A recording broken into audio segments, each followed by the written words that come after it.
For most of us, warnings are something that we try to avoid.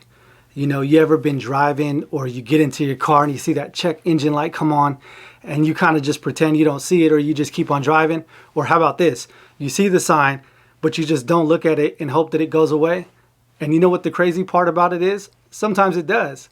But it just makes you think like, man, why did it go on in the first place, right? That's a whole nother story. But I think the moral is this.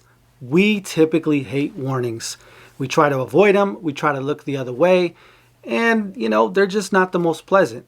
And I get it and I understand and I'm right there with you. But today I wanted to talk to you about a kingdom principle that involves warnings and also to how it should shape the way that we see ourselves, how it should shape the way that we see the word, and even how it should shape the way that we see the world.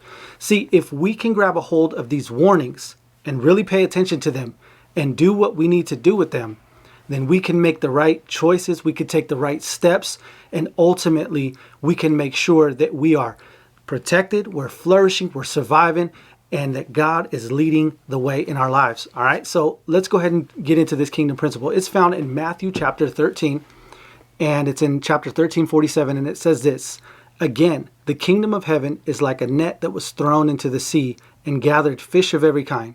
When it was full, men drew it ashore and sat down and sorted the good into containers, but threw away the bad. So it will be at the end of the age.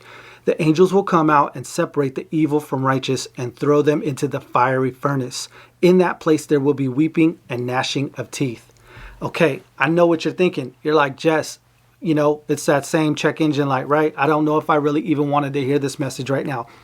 It may not be the most encouraging, but I do believe it is. I do believe that it is encouraging because right now, today, you have an opportunity to change your course if you're headed in the wrong direction. Right now, you have an opportunity to make a clear distinction on who you serve, on who you follow, and who you're going after.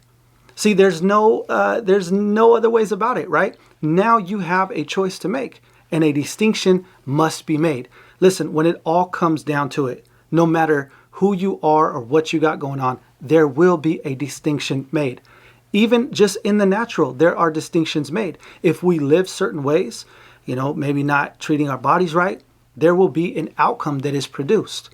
No matter what it is, it even happens in the natural. If we do certain habits, they will take certain tolls on our lives. If we do certain things, we'll get certain results. It's a natural law of how everything is set up. And so I just wanted to encourage you with this, right? Yes, it's a warning. It's clear. There's a warning. There's something that's really, really big at stake.